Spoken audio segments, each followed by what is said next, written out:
এখন আসলে আমরা পড়াশোনাটা করব মডেল কোয়েশ্চেন গুলিকে ধরে। যেমন মাইকটা মিউট করে দিও। এতদিন মনে করো সাপোজ পড়াশোনা করছো আর্টিকেল, তারপরে প্রিপোজিশন, তারপরে স্পেশাল ফ্রেজ, ঠিক আছে, তারপরে এই যে ক্লজ, ঠিক আছে, তারপরে right forms of verb, narration. এই বিষয়গুলো বেসিক্যালি আমরা ভাষা ভাষা ভাবে আলোচনা করছি, কিন্তু পরীক্ষায় আসলে কিভাবে প্রশ্নটা তোমরা ভালো মতন করবা সেই রিলেটেড আসলে বিগত 1 মাসে আমাদের কোনো আলোচনা হয় নাই, তাই না? তো আমরা চেষ্টা করব আজকের ক্লাস থেকে তোমাদেরকে এই মানে মডেল কোশ্চেন ধরে ধরে আগামী 5টা ক্লাস লিস্ট আমাদের 5টা মডেল কোশ্চেন যেন সলভ হয়। এতে করে যেটা হবে, তোমার পরীক্ষার প্রশ্নপত্রের উপরে তোমার একটা কমান্ড আসবে যে পরীক্ষায় আসলে কি কি প্রশ্ন আসে এবং তুমি কোন কোন প্রশ্নগুলি আসলে মানে পরীক্ষায় ভালো করতে পারো, এই ধরনের একটা তোমার আইডিয়া তোমার ডেভেলপ। তো ওই ধারা থেকেই আমরা আসলে লেকচার সিরিজের মডেল কোশ্চেন 1 থেকে শুরু করব এবং গ্রামাটিক্যাল আইটেমের প্রত্যেকটা জিনিসকে সলভ করার ট্রাই করব। প্রথমে আমরা এরকম রেকর্ডিং ক্লাসে সলভ করব, তারপরে তোমাদেরকে একটা বাড়ির কাজ দিয়ে দিব, যে বাড়ির কাজে তোমরা এই সলভিং কোয়েশ্চেনটাকে তো সলভ করবাই, এট দ্য সেম টাইম আরেকটা কোয়েশ্চেন দিব, সেটা তোমরা নিজেরা সলভ করবা। ধরো এখানে আমি আজকে মডেল কোয়েশ্চেন 1টাকে সলভ করব, তোমরা বাসায় মডেল কোয়েশ্চেন 2টাকে সলভ করবা অ্যাসাইনমেন্ট হিসেবে। তারপরে নেক্সট দিন আমরা মডেল কোয়েশ্চেন 2 এর আলোচনা করব, আর সাথে তোমাদের রিভিউটা দিব। তো এইভাবে আমাদের মোটামুটি আগামী 5টা ক্লাস যাবে। তো 5টা ক্লাস যাওয়ার পরে আমরা একটা পরীক্ষা নিব যে তোমাদের আসলে কোয়েশ্চেনটা কি অবস্থা সেটা বোঝার জন্য। তো আশা করি বুঝতে পারছো। তো এখন ক্লাসটা শুরু করি। প্রথম দিকে যেটা হচ্ছে যে তোমরা এই এই কোশ্চেনটা পাবা সেকেন্ড পেপারের ফার্স্টই দেখবা যে তোমাদের প্রথমেই আসবে আর্টিকেল। বুঝতে পারছো? আর্টিকেলের ব্যবহার আমরা সবাই জানি যে এ এন বি এই তিনটাকেই আর্টিকেল বলে, কিন্তু এত সহজ আসলে বিষয়টা না। বিষয়টার জন্য তোমাকে আরেকটু পরিশ্রম করতে হয়। তো চলো এই জিনিসটা সলভ করি। ডিসিপ্লিন স্যার ইজ, হ্যাঁ বলো। স্যার হ্যাঁ বলো। স্যার আর্টিকেল কি স্যার যে এইচএসসি সিলেবাস গ্রামার হিসেবে থাকবে স্যার? হ্যাঁ, এইচএসসি সিলেবাসের গ্রামারের ফার্স্টেই থাকবে আর্টিকেল, স্যার তারপরে থাকবে প্রিপোজিশন। শুনতে পাচ্ছি তোমার কথা। প্রথমেই থাকবে আর্টিকেল, তারপরে থাকবে ওই যে স্যার প্রিপোজিশন। প্রিপোজিশন তো স্যার মোটামুটি পড়ছি sir.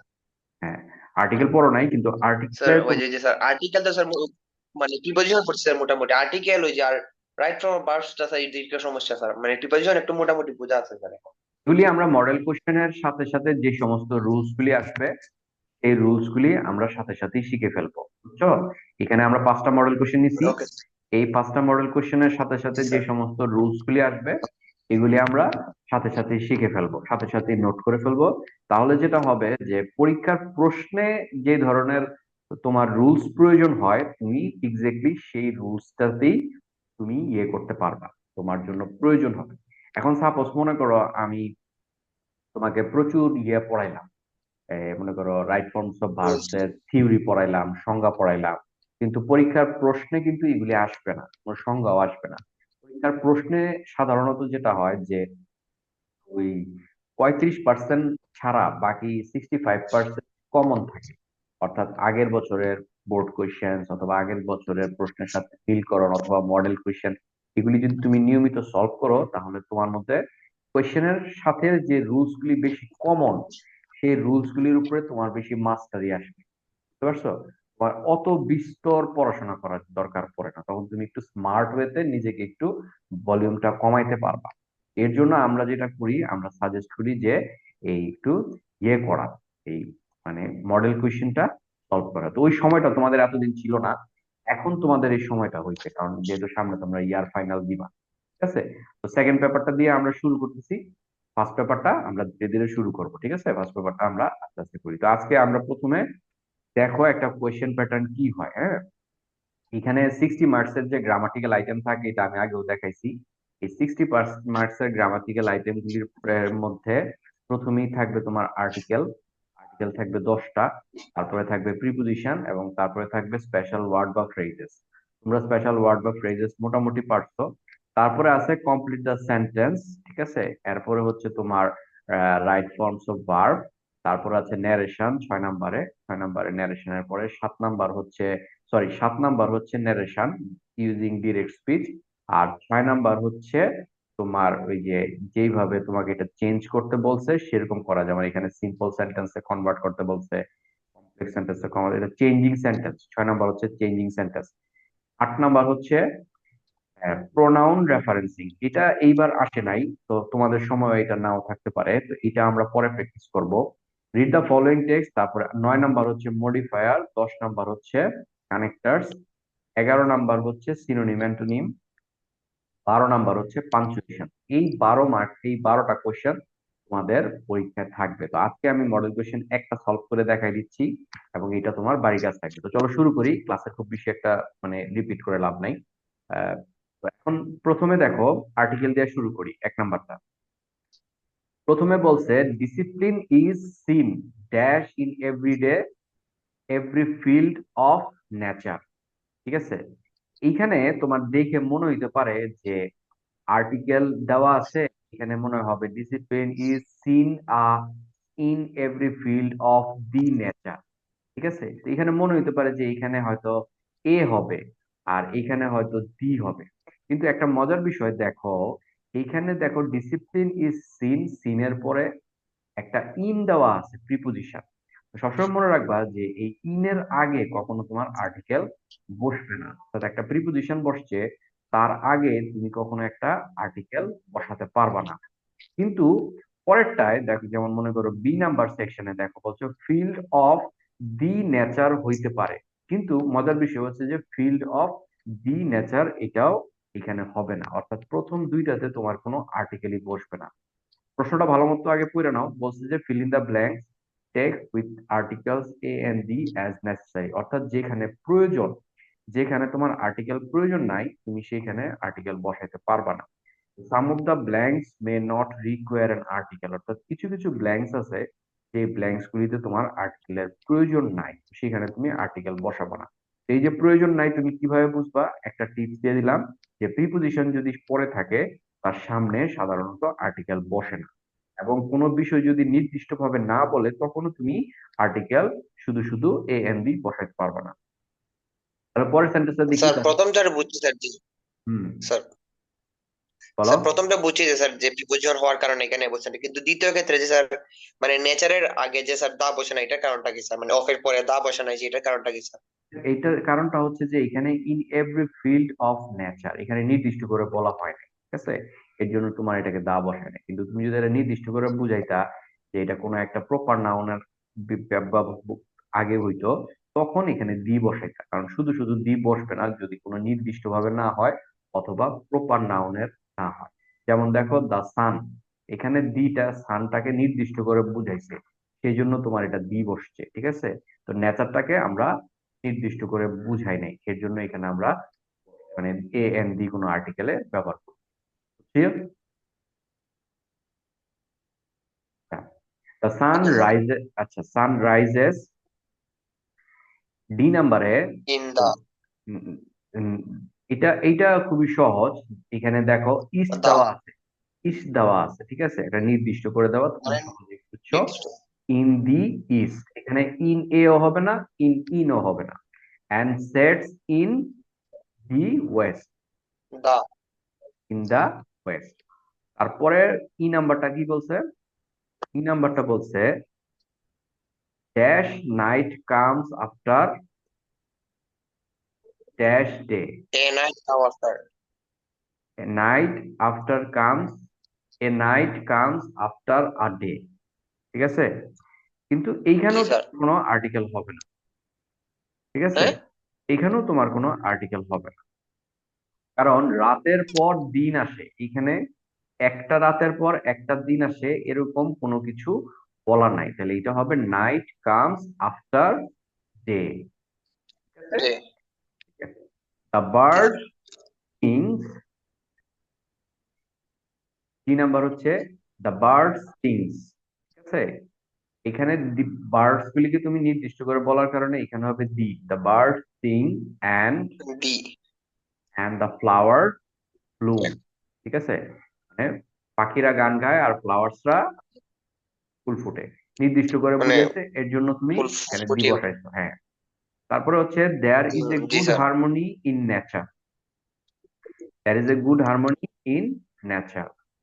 A chaos is found nature. where there is, এখানে দেখো নো আছে, এখানে এ নো কখনো হয় না, বি নো কখনো হয় না, এন নো কোনো হওয়ার সুযোগ নাই। জি স্যার, মানে মানে দেয়ার এখানে ইজ, ক্রস বসবে। হ্যাঁ এখানে তোমার ক্রস, তাহলে ন- কতগুলি, এখানে প্রায় অনেকগুলি কিন্তু আমাদের ক্রস হয়ে গেছে, তাই না? ওকে, বুঝতে জি পারছি স্যার, অ্যান্সার। আই নাম্বারটা স্যার আরেকবার রিপিট করেন স্যার, এটার মানে আই নাম্বারটা হচ্ছে কারণ এ। এ এ chaos is found where there is no discipline। বুঝছো? এ হয়েছে sir. A chaos is found where there is no discipline। ঠিক আছে, ডিসপ্লে। হুম, সামনে ওকে স্যার, আগাই, ঠিক আছে। সামনে আগাই। জি স্যার। এবার জি প্রিপোজিশনে স্যার। আসি। ঠিক আছে, প্রিপোজিশনের ফার্স্টে আছে once dash a time there lived a king who was fond of knowing his fortune. Once once up upon a time, hmm, upon. There lived a king who জি was sir. Fond of knowing his fortune, dash the astrologer, from the astrologer. ঠিক আছে, a famous astrologer happen to stop at his capital, যেহেতু এখানে কি দিছে, at his capital দিছে, তাই না? তাহলে অন হিজ ওয়ে। জি স্যার, অন হিজ ওয়ে তুমি বলতে পারো যে স্যার অন হিজ ওয়ে কেন, ইন হিজ ওয়ে হলো না কেন? ওই যে বললাম appropriate preposition, on his way. The king called, মানে স্যার ক্যাপিটাল অনেকটাই prepare position. The king called on him. Called on মানে ডাকা, ঠিক আছে, পড়াইছিলাম না আমরা, কল্ড অন, কল্ড অন মানে ডাকা, called on him to know, to know his future, and the astrologer told him something unpleasant। ঠিক আছে, dash this G sir. time king got furious and condemned him to death। এখানে কি হবে বলতো, in this time হবে নাকি at this time হবে বলতো? স্যার এর দিস টাইম হবে স্যার, কারণ স্যার নির্দিষ্ট করে স্যার একটা টাইম বলা দেওয়া। ভেরি গুড, নির্দিষ্ট করে না, এটা ইন দিস টাইমটা হয় না, টাইমের মধ্যে হয় না, অ্যাট দিস টাইম মানে এখান থেকে শুরু হচ্ছে, একটা বিষয় বোঝায়। At this time, the king got G furious sir, জি স্যার, এটা and sir. condemned him to death. But another thought had crossed। এটা কি হবে বলো? Crossed dash his in mind in sir, before the in before sir. before the astrologer was removed। In his mind, কারণ মাইন্ডের in ভিতরে, হবে হ্যাঁ, এখানে হবে in his mind before the astrologer মধ্যে was, মধ্যে। before the astrologer was removed for execution। এক্সিকিউশনের জন্য যখন তাকে বলা এ- হয়েছিল। এটা বুঝি নাই স্যার, এটা মানে এটা কেন হলো স্যার মানে। এখানে বলছে সহজ তো, দেখো বলছে যে but another thought had crossed in his mind before the astrologer was removed for execution, execution করার জন্য। এখানে একটা ও রিজন আচ্ছা আচ্ছা, বুঝাইছে, জি স্যার, বুঝছি স্যার, বুঝছি রিজন স্যার, বুঝছি স্যার, বুঝছি স্যার। এক্সিকিউশন ফরটা আসছে। How long will you okay live sir. Ask the king. এটা খুব কমন একটা ইয়ে দিছে, প্যাসেজ দিছে, এই প্যাসেজটা মনে রাখো, এটা পরীক্ষায় আসে। How long will you live ask the king, dash ready with the astrologer said। dash ready with the astrologer said। H number কি হবে বলতো? উইথ রেডি, উইট মানে হচ্ছে W I T, W I T মানে হচ্ছে joke টাইপের কিছু একটা, হাস্যরস কথাবার্তা। ঠিক আছে, with ready with the astrologer said the star declares that I will die just 1 week after your majesty. ঠিক আছে, অথবা সরি, বিফোর ইউর ম্যাজেস্টি। ঠিক আছে, মানে তোমার ম্যাজেস্টির শেষ হওয়ার 1 সপ্তাহ আগে আমি মারা যাব। Hearing this the king sir became, majesty বলতে কি স্যার এখানে কি? ম্যাজিস্ট্রি বলতে স্যার অর্থটা স্যার যদি বলতেন স্যার। রাজত্ব রাজত্ব রাজত্ব রাজত্ব, ও আচ্ছা তোমার আচ্ছা, তোমার রাজত্ব শেষ হওয়ার ঠিক স্যার। আগে আমি মারা যাব। Hearing this the king became pale and shouted, drive this raised man away at once. এই মুহূর্তে রেজড স্যার ম্যান মানে হচ্ছে, এইট নাম্বারটা স্যার, এইট নাম্বারটা স্যার আরেকবার বলেন স্যার। এইচ কোথায়? জি sir, H number sir, H. with ready just ready. with ready with with. W8 with ready বুঝছি with sir, with ready. ready with মানে স্যার হাস্যরসের সঙ্গে বললো এরকম কিছু। হাস্যরসের সাথে জিনিসটা করছে তখন, and finally drive this rich man away at once। ঠিক আছে, তাকে এই মুহূর্তে ওকে স্যার। রেস্ট মানে এই মুহূর্তে তাকে এখান থেকে নিয়ে যাও। ঠিক আছে, এই হচ্ছে তোমার পজিশন। জি স্যার। ঠিক আছে, ওকে, জি এই স্যার, গল্পটা খুব বুঝছি স্যার, জি কমন। স্যার। ঠিক আছে, এটা অনেক সময় পাঞ্চুয়েশনও আসে, তোমার পাঞ্চুয়েশনও এই জিনিসটা আসে। Number three. জি স্যার, জি নাম্বার থ্রিতে আমরা চলে আসি, complete the sentence with suitable phrase or words given in the box, right? Okay, তো এখানে কি কি আছে? তামিম সাহেব একটু পড়ো দেখি, তুমি তো এটা পারো। There, let alone, it, as if, what looks, have to, as soon what as. হ্যাঁ, আর কি আছে? Head better, would rather, had better, would rather, passport. Would rather. তাহলে এক নাম্বারটা কি হবে? উই ড্যাশ নট গো একটু স্যার আউট পাবে টু স্যার, তারপরে ওই we dash not go out today, a riot has broken out in our head locality. Head sir, head better. We had better not go out today. A go riot out has to. broken out in our locality. ঠিক আছে, জি sir, জি স্যার। তারপরে number B, it is dash. It is a good idea. এটা করাইছিলাম মনে হয় আগে, না? It is a good idea to walk in the morning. বেশ, তুমি পারতেছো, very good. Number C, number C বলছে কি? Do you often do you অফে dash travel on business? Sir, you ওই স্যার একটু ভাবি স্যার। আচ্ছা, এটা রাখো, পরেরটা যাও।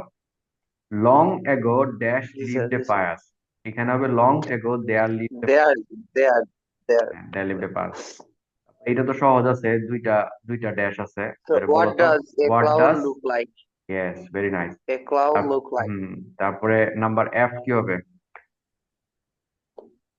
Sir, well, sir, just I see my father going, my heart feels up to, dear, is, ওই স্যার একটু ভাবি স্যার, তারপরে বলতেছি স্যার, এক মিনিট স্যার। এসোনেস, এসোনেস। Students, very good. তারপরে দেখি নাম্বার জি। নাম্বার জি হচ্ছে, I got a job at a bar but I hate working at a bar. I dash be a waiter. I would rather be a waiter জি sir, I then would rather, barman. জি sir. কারণ একটা জায়গায় তুমি already head batter বসাইছো, তাই না? জি sir, ও জি sir. তার দিয়ে waiter. Kazi Nazrul Islam dash in an Was born. ইম্পোভার was born in an impoverished family. Very good. The economical condition of Raja is very poor. He cannot afford 1 meal per day. Dash square meals. Let alone এটা কি হবে? কয় নাম্বার? Number I, let sir alone। Let হলে হবে sir, কারণ sir এখানে sir যেহেতু মানে একদিনের কথা চিন্তা করতে পারে না, সে আবার পুরো মানে সব মানে কিছুর মিল বুঝে দিয়েছে এরকম কিছু স্যার, লেট হলে হবে স্যার। Let alone।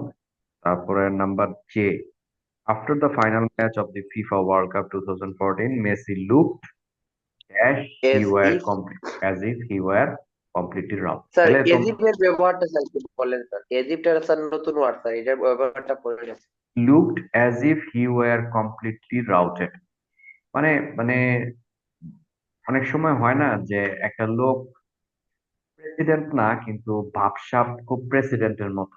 এই যে তোমরা বাংলা ভাষায় একটা কথা বলো না, যে আমার সে খুব ভাব মারতেছে, সে A+ পাইছে কিন্তু ভাব জি স্যার। মারতেছে একটা প্রেসিডেন্টের মতো। এরকম একটা কথা তোমরা বাংলায় বলো না? মানে স্যার এইটাই, বুঝেছি স্যার, মানে সে এমন লাগতেছে যে সে খুব বেশি ফাটতেছে বা ভাব লাগতেছে এরকম কিছু স্যার, মানে হ্যাঁ, কিছু একটা লাগতেছে যে খুব বেশি করতেছে এরকম। বুঝতেছে যে সে একটা প্রেসিডেন্ট হয়ে গেছে আর কি। যেমন মনে করো, বাংলাদেশ ওয়ার্ল্ড কাপের একটা ম্যাচ জিতার পরে তখন আমাদের দেশে মনে করে না যে সব সব টাকা পয়সা ওদের দিয়ে দেয়, তারপরের এজ দিন ইফ ম্যাচ ও আর ও- মানে as as if if- won the full, মানে ফুল ওয়ার্ল্ড খেলেছে এরকম কিছু স্যার। হ্যাঁ, এই যে এই ধরনের একটা যখন সিচুয়েশন আসে তখন অ্যাজ ইফ কে ব্যবহার করা হয়। বুঝতে পারছো? যেমন মনে করো ঠিক যে আছে, বুঝছি। বললা যে Bangladesh cricket team won the first match as if they won the world cup, না? World cup. জি স্যার। এরকম একটা ভাব সিচুয়েশনের ক্ষেত্রে অ্যাজ ইফ চলে আসে। ওকে, কমপ্লিট। জি স্যার, পারবো ওকে, স্যার এটা ভেরি স্যার। গুড। আমাদের তিনটা কমপ্লিট হয়ে গেছে, এখন আমরা শুরু করবো। এখন আমরা 4 নাম্বারটা কমপ্লিট করার চেষ্টা করব। আহ ওকে, 4 নাম্বারটা আমরা শুরু করি। Okay, farmers could not sow the seeds for the scarcity of water. এটা তোমাদের আমি পড়াই নাই, তো আমি যেভাবে যেভাবে বলি সেভাবে সেভাবে এই জিনিসগুলিকে তোমরা সুযোগ থাকলে খাতায় লিখে ফেলাও, আর যদি খাতায় সুযোগ না থাকে নো প্রবলেম, আমি এটার অ্যান্সার শিটটা পাঠিয়ে দিব, তখন তুমি অ্যান্সারটা দেখে নিতে পারবা। ঠিক আছে? তো এইখানে the farmers could not sow the seeds for the scarcity of water, they could have sown seeds if the rain had come in time অথবা অন টাইম। 2 নাম্বার হবে if you have finished already we will, okay, 2 number দেখতে পাচ্ছি if you have finished already we will sir, give you have the you. Wages. We will give you the, if you have finished already আছে, we will give you the wage অথবা salary. ঠিক আছে? Sir, এটার কি কোনো rules আছে sir? মানে sir শুধু তো বোঝা যায় না স্যার, মানে কোনো রুলস টুলস থাকে স্যার? রুলস আছে বাকি এটা, স্যার এখন নাকি এখন স্যার এখন মনে, মানে যা। না, এটার রুলস আছে। এটার রুলসটা তোমাদেরকে আমি দিচ্ছি এখনই, দাঁড়াও, গ্রুপে পাঠাচ্ছি। ওয়েট। রুলসটা স্যার শেয়ার করে দেন, তাহলে স্যার রুলস পড়ার পরে মানে পরে যদি পড়ি তাহলে ভালো লাগবে, মানে কিছু বুঝবো স্যার। গ্রুপে দেখো একটা আচ্ছা স্যার। একটা মেসেজ দিয়েছি, ওই মেসেজটা তোমরা চেক করতে থাকো আর আমার অ্যান্সারটা শুনতে থাকো, হ্যাঁ? তারপরে আমরা এটা বুঝে যাব যে এটা আসলে কি বল।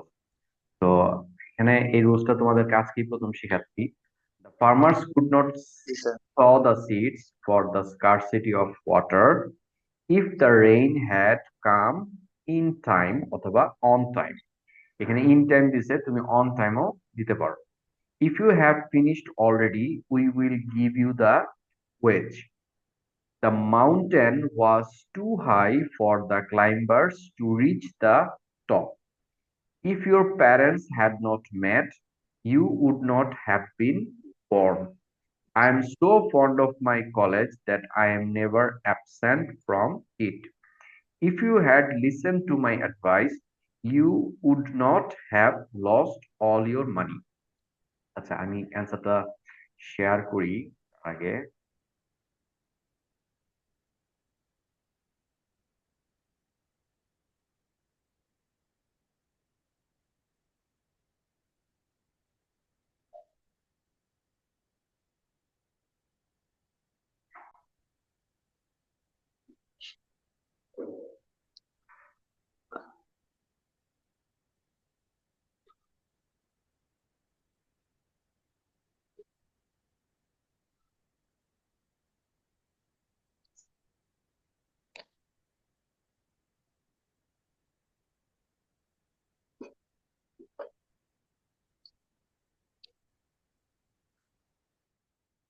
আচ্ছা, এখন দেখতে পাচ্ছ আহ তামিম? জি স্যার। আচ্ছা, আমি অ্যান্সারটা সহই তোমাকে এখন দেখাচ্ছি। তুমি দেখো এখানে বলছে দে কুড হ্যাভ সম সিডস, এইটা তোমার টেন্সের উপর বেস করে তোমার এই অ্যান্সারটাকে কমপ্লিট করতে বলছে। এটা হচ্ছে কমপ্লিটিং সেন্টেন্সের একটা ইয়ে দিছে, কিন্তু এখানে তোমাকে টেন্সটা ধরে তারপরে করতে হবে। এখানে দেখো ইফ দেওয়া আছে, ইফ দিয়ে এই সেন্টেন্সটা লিখছে, অর্থাৎ তোমাকে ইফ এর একটা স্ট্রাকচার জানতে হবে। ইফ এর একটা স্ট্রাকচার আমরা জানবো, তার আগে আজকে আমরা ইফ এর একটা সেন্টেন্সের প্যাটার্নটা দেখি। এবং এটা তো প্রথমত ইফ এর ব্যবহার, সেকেন্ড হচ্ছে এটা আবার পাস্ট এবং পাস্ট পারফেক্টের ব্যবহারের সমন্বয়। যেহেতু প্রথমটা আমার পাস্ট হইছে, পরেরটা আমি পাস্ট পারফেক্টে করছি। They could have some seeds if the rain had come on time. তারপরে দ্বিতীয়টা দেখো ও, if you have finished already, তাহলে প্রথমটা হচ্ছে প্রেজেন্ট পারফেক্ট, তাহলে পরেরটা সে করছে প্রেজেন্ট ফিউচার দিয়ে, we will give you the wage. If you have finished already we will give you the wages. ঠিক আছে, তাহলে এই ধরনের স্ট্রাকচার যদি if you have finished already পাও, তাহলে পরেরটা তুমি we will give you the ওয়েজও দিতে পারো, অথবা we can give you the ওয়েজও দিতে পারো। Mountain was too high for the climbers to reach the top. ঠিক আছে, এটা কিন্তু সহজ, কারণ এখানে টু দেওয়া আছে। টু এর পরে ভার্বের বেস ফর্ম হয়, তখন তুমি টপ দিয়ে দিতে পারবা। If your parents had not made, এইখানে দেখো এটা পাস্ট পারফেক্টে দেওয়া আছে। পাস্ট পারফেক্টে দেওয়া থাকলে তুমি এখানে অবশ্যই প্রেজেন্ট পাস্ট পারফেক্টে you would not have been born দিছে। দেখো এখানে প্রেজেন্ট পারফেক্টের সাথে উইল বসাইছে, আর এইটা তোমার জাস্ট ফিউচার পারফেক্ট যেহেতু হইতে পারবে না, তাই তোমাকে উড নট দিছে, অর্থাৎ উইল এর past form would not have been born করছে। আমি একটু ফাস্ট যাচ্ছি তোমাদেরকে আবার I am so fond of my college that I am never absent from it. If you had listened to my advice, you would not have lost all your money. So the project was not completed in time in spite of a good start. Whenever he got chance, he would go to cinema. If he makes the best use of his time, he can prosper in life. I নাম্বারটা বুঝাই, if he makes the best use of his time, এটা কোন tense? If he makes the best use of his time, present tense, present present indefinite tense. তাহলে পরেরটাও আমি present indefinite টেন্সের মতো করেই করতে পারবো, he can prosper in life. We must, মাস্টের ব্যবহার করছে। ঠিক আছে, we must work hard so that we may overcome all our obstacles. এখন আমি জানি যে এই জায়গাতে তোমাদের যথেষ্ট চ্যালেঞ্জেস থাকবে, এই 4 নাম্বার কোশ্চেনের এই এই জায়গাটাতে তো যথেষ্ট চ্যালেঞ্জেস থাকবে। আগামীকালের তোমাদের যে কাজটা থাকবে সেটা হচ্ছে যে এই 10টা কোশ্চেনের যে স্ট্রাকচারটা আমি এখানে তোমাকে দিলাম, এই 10টা কোশ্চেনের স্ট্রাকচারটাকে তুমি একটু ভালো মতন দেখবা, এবং দেখে এই স্ট্রাকচার রিলেটেড কোশ্চেন গুলি আমাকে করবা, যে আসলে আগামী দিন কি কি, মানে স্যার এইখানের কোশ্চেন গুলো আমি বুঝি নাই, যেমন কি বুঝো নাই, ধরো এখানে মোস্ট অফ দ্য স্ট্রাকচারটা কি দেওয়া আছে, ইফ এর স্ট্রাকচার দেওয়া আছে, রাইট? এবং দেওয়া আছে সো দ্যাট এর স্ট্রাকচার দেওয়া আছে। তো এই যে ইফ এর স্ট্রাকচার কি, সো দ্যাট এর স্ট্রাকচার কি, এবং কোনটা কোন টেন্সে পড়ছে, এবং কোন টেন্সটা তুমি বুঝতে পারছো, এবং যেমন একটা জায়গায় গিয়ে দেখবে যে কুড হ্যাভ বিন আছে, আর একটা জায়গায় গিয়ে দেখবে যে কুড হ্যাভ বিন নাই, এই জায়গাটাকে তুমি একটু করার চেষ্টা করবে। আমি অ্যান্সারটা দিয়ে দিছি আজকে, এবং তোমাকে প্রথম 3টা কোশ্চেনের অ্যান্সারও একটু পরে পাঠিয়ে দিব। তো মোটামুটি অ্যান্সার গুলি তোমার কাছে আছে, এখন তুমি যেটা করবা এটাকে একটু রিভাইজ দিবা, রিভাইজ দিয়ে আগামী ক্লাসে এসে এই 4 নাম্বারের কোয়েশ্চেনটা জাস্ট যেই যেই রুলস গুলি তুমি বুঝতে পারতেছ না সেটাকে জাস্ট রিভিউ করলেই আমাদের প্রথম 4টা কোয়েশ্চেনের শেষ হয়ে যাবে। বুঝতে পারছি? সবগুলা রুলস এর স্ট্রাকচার মনে রাখা স্যার, যদি স্যার লিখে দিতেন স্যার তাইলে স্যার ভালো না, হতো আর কি তোমার স্যার। মানে সবগুলি মনে আপনি যদি রাখতে হবে না। খাতায় লিখে এটা শেয়ার করে দিতেন বা যদি লিখতেন। না, সবগুলি মনে রাখতে হবে না, এই যে ইয়াটা শেয়ার করে দিলাম অ্যান্সারটা, এই 10টা স্ট্রাকচার তুমি আপাতত আগে পরিচিত হও। ঠিক আছে, যে এই 10টা সেন্টেন্সের স্ট্রাকচার নিয়ে আমি আসলে আগে বুঝতে পারি না, এটা তো জীবনে প্রথম দেখলা, তাই না? এইটাকে আগে তুমি বোঝার চেষ্টা করো যে আসলে তুমি বুঝতে পারছো, জি তারপরে তো স্যার। আমি তোমাকে সলভ করে দিবই। You get the point? Okay জি স্যার। ওকে, তাহলে আগামীকালের বাড়ির কাজ কি? স্যার ওই যে স্যার স্ট্রাকচার গুলা দিয়েছেন যেগুলো, এগুলার অনুযায়ী যেগুলো আছে এগুলো আবার একটু মানে রিভাইজ দেওয়া, আর অর্থাৎ আনসার গুলা এক যেগুলো পড়াইছেন এক এগুলো রিভাইজ এক দেওয়া। থেকে 4 পর্যন্ত আমি আবারও দেখাই, এক থেকে আবারও একটু দেখাই, আমাদের ক্লাসের আর 2 মিনিট সময় বাকি আছে। আহ, অর্থাৎ তোমাদের আগামীকালের বাড়ির কাজ থাকবে, ভালো মতন শোনো। দেখতে পাচ্ছ? জি স্যার। আগামীকালের বাড়ির কাজ থাকবে খুবই সিম্পল। এই যে 1 নাম্বার আর্টিকেল করলাম না, এই 1 নাম্বার আর্টিকেলটা আমি এখনই তোমাদেরকে অ্যান্সার পাঠিয়ে দিব।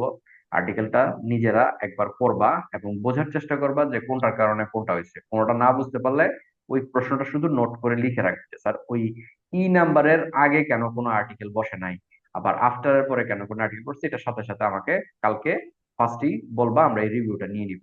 সেম ভাবে প্রিপোজিশনটাও সলভ করবা, যেই যেই পয়েন্ট গুলি বুঝবা না। আজকে তো আমি খুব ফাস্ট গেলাম লেকচারের মতো করে, কালকে তুমি এটা একটু জাস্ট একবার রিভিশন দিবা, আমার লেকচারটাও শুনবা, অ্যান্সারটাও দেখবা, রিভিশন করবা, তাহলে তোমার হয়ে যাবে। এইভাবে তুমি 3 নাম্বারটাও সলভ করবা।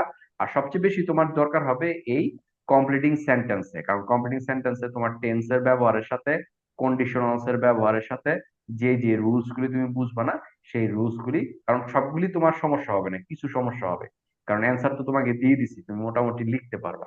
তো যেগুলি পারবা না সেই জায়গাগুলি নোট করে রাখবা, আমরা ওইটা আগামী ক্লাসে প্রথম দিকে ডিসকাশন করে তারপরে আমরা 5, 6, 7, 8 ওই দিকের দিকে মুভ করব, ঠিক আছে? তাহলে আজকে আমরা কোশ্চেন সলভ করলাম কয়টা মডেল কোশ্চেন ওয়ানের? 4টা। 4টা স্যার। 4টা, ঠিক আছে। তাহলে আজকে এই পর্যন্ত ক্লাসটা থাকলো, ঠিক আছে। 4টা মডেল কোশ্চেন সলভ করলাম। ইনশাল্লাহ আগামী ক্লাসে এই 4টা কোশ্চেনের রিভিউ দিয়ে আমরা নেক্সট গুলি করবো, ঠিক আছে তামিম?